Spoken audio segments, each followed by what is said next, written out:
Yo me gustaría, a propósito del caso uruguayo, que es un pequeño caso, pero que puede tener sus referencias comparativas, trabajar una hipótesis. Como ustedes saben muy bien, el caso uruguayo es un caso en donde una matriz de políticas públicas, pero también una matriz de reflexión política, una matriz de conceptualización de la democracia, en la que el rol de las empresas públicas se configuró como muy relevante. El caso uruguayo es el caso de una matriz arraigada que ha resistido, con mayor o menor vigor, pero ha resistido los embates privatizadores y neoliberales que en otras zonas del continente han, devastado el Estado o han cuestionado muy fuertemente el rol de las empresas públicas. En Uruguay hace más de 100 años que se debate, que se cuestiona, de alguna manera que hay una división respecto a la fertilidad o no de la permanencia de esa matriz. Yo voy a abogar por la pertinencia de esa matriz y la capacidad que nos da como país su resistencia. Pero al mismo tiempo voy a establecer que la mejor manera de cuidar esa matriz en todo lo que tiene de positivo es transformarla en términos de radicalización, entendiendo por radicalización el ir a la raíz, entendiendo por radicalización el hecho de incorporar los elementos conceptuales que estaban en esa matriz y desplegarlos en un contexto completamente nuevo, con la audacia que se tuvo en los momentos de construcción de esa matriz, pero obviamente con respuestas y con propuestas completamente diferentes, porque los contextos, por cierto, no son los contextos que ambientan restauración. El Uruguay fue un país en donde la primera delimitación de lo público se hizo en una clave muy estatista. Ya desde el siglo XIX, la dimensión de lo público queda muy atrapada, para bien o para mal, por el Estado.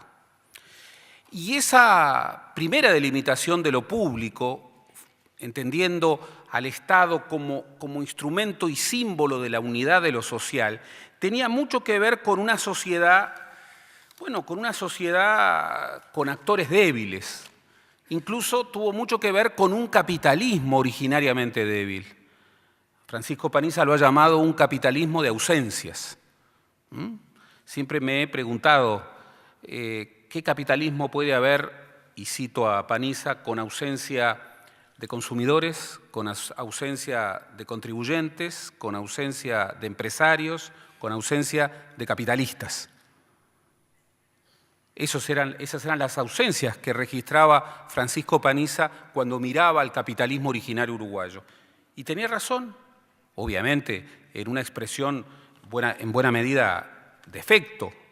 El capitalismo uruguayo ha sido un capitalismo de ausencias. En más de un sentido lo sigue siendo. ¿Quién ha cubierto en más de una oportunidad esas ausencias?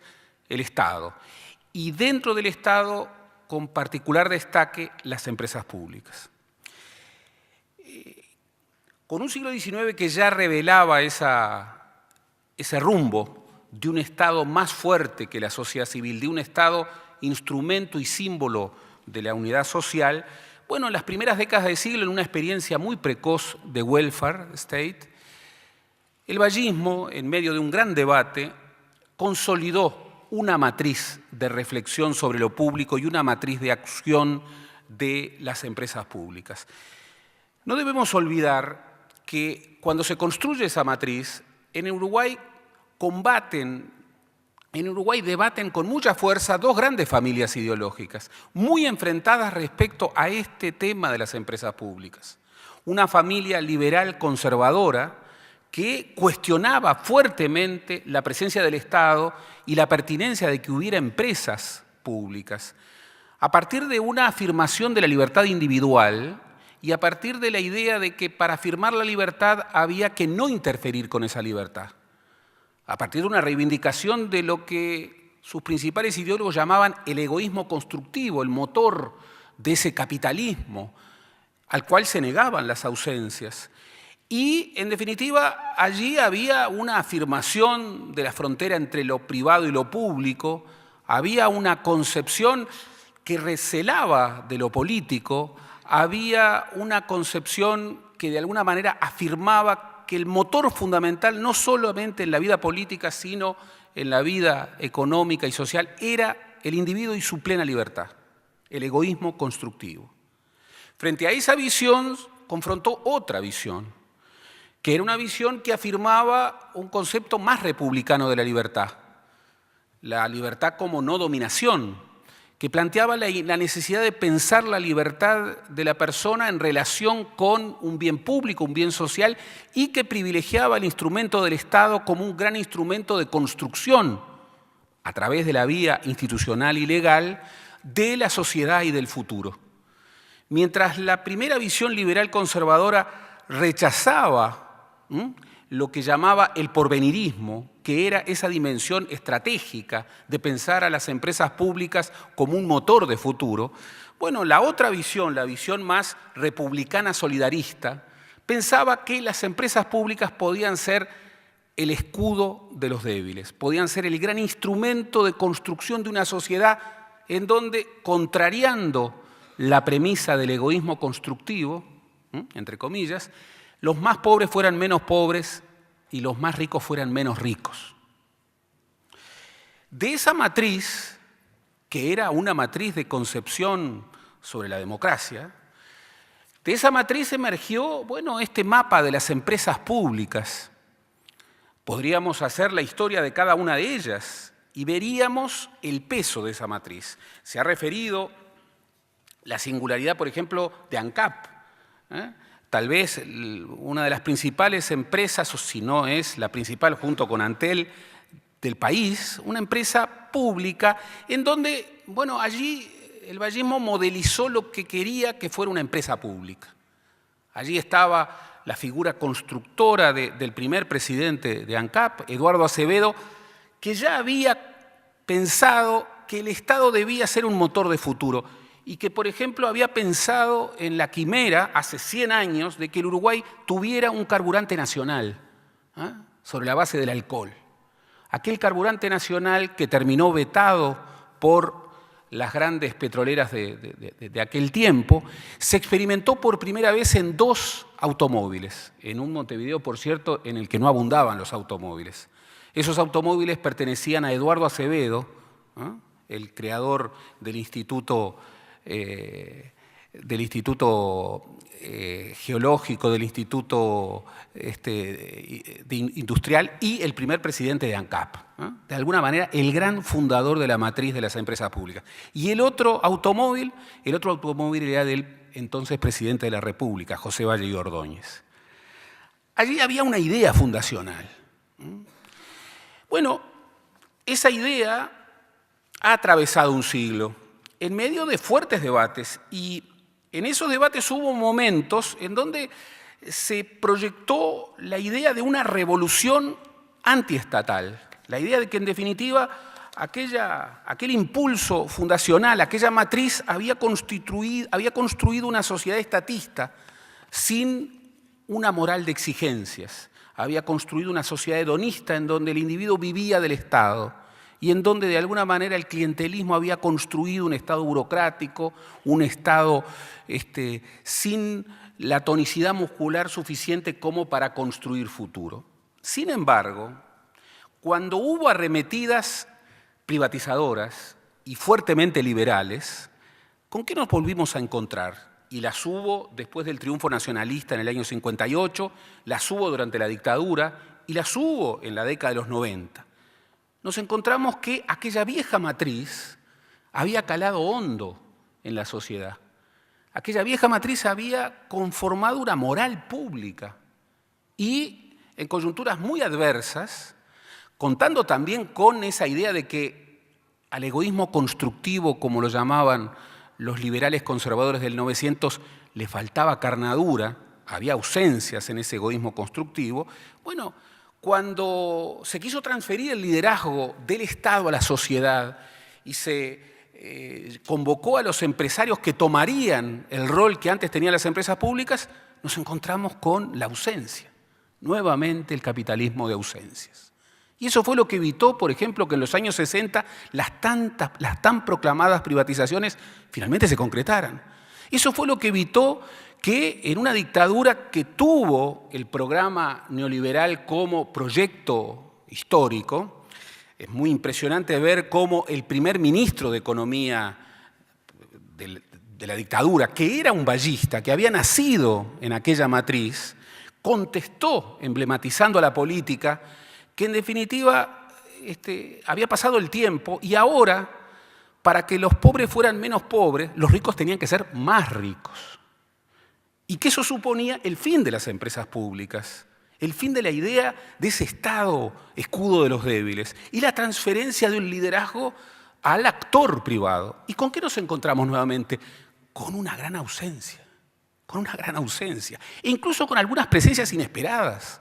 Cuando ANCAP cumplió sus 50 años, resulta que aquellos que proponían la privatización de ANCAP estaban de un lado y dentro de la interna militar habían quienes, formando parte de esa dictadura que llevaba adelante prácticas de terrorismo de Estado, sin embargo había quienes decían ANCAP no. Y allí presenciamos en 1981 el debate entre Ramón Díaz y entre el brigadier Borad, en donde veíamos con asombro cómo al cumplirse 50 años de la empresa pública paradigmática del país, bueno, el propio régimen, un régimen que había asumido una política neoliberal muy dura, muy dogmática, se dividía.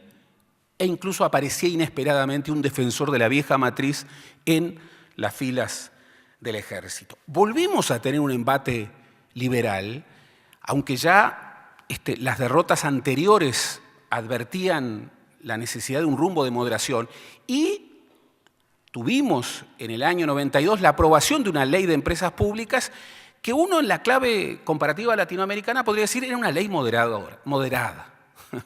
Pero, por ejemplo, privatizaba Antel. Y allí, una ley que es aprobada en el Parlamento, luego fue, en un recurso de referéndum, rechazada por el 72% de la ciudadanía. Hay que recordar que en aquel momento los dos partidos tradicionales juntos sumaban el 67% de la ciudadanía.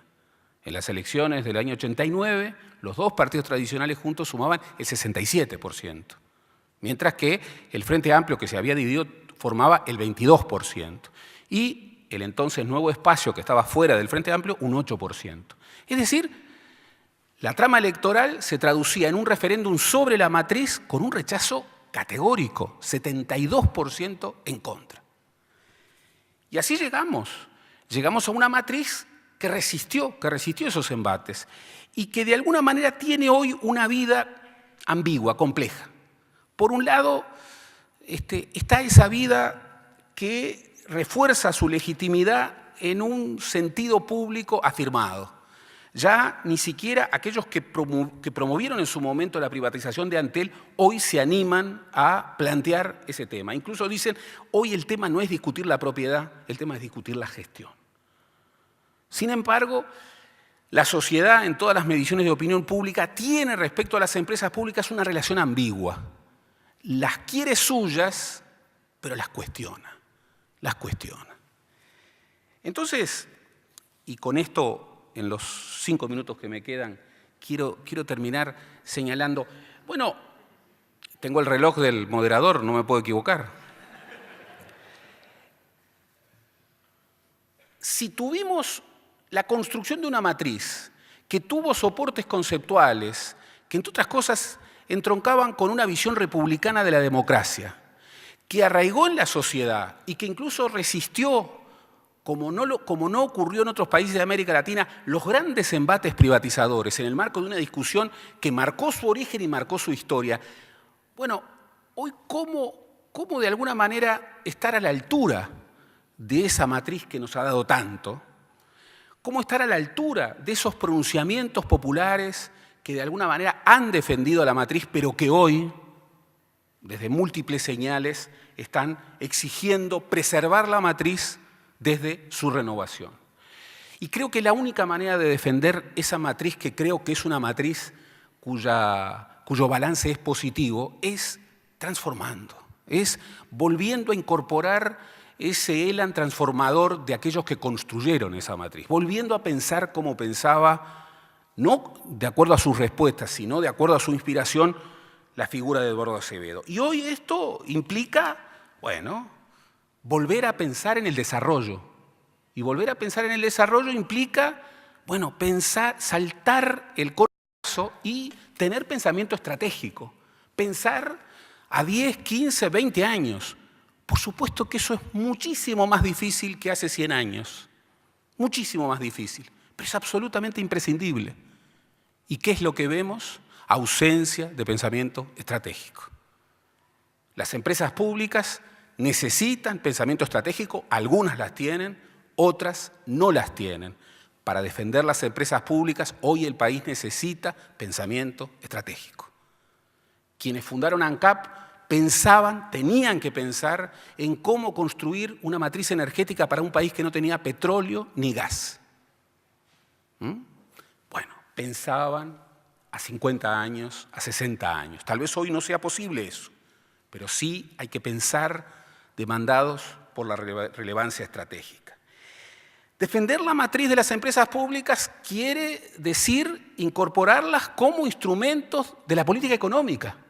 No se trata de separarlas de la política económica y que tengan un rol meramente subsidiario o complementario a la política económica. No, deben ser instrumentos de política económica. Y eso nos lleva a una discusión que eludimos, a una discusión que de alguna manera eludimos por falta de audacia, que es, bueno, no discutamos en un momento de bonanza lo que han sido los pilares que han construido esa bonanza.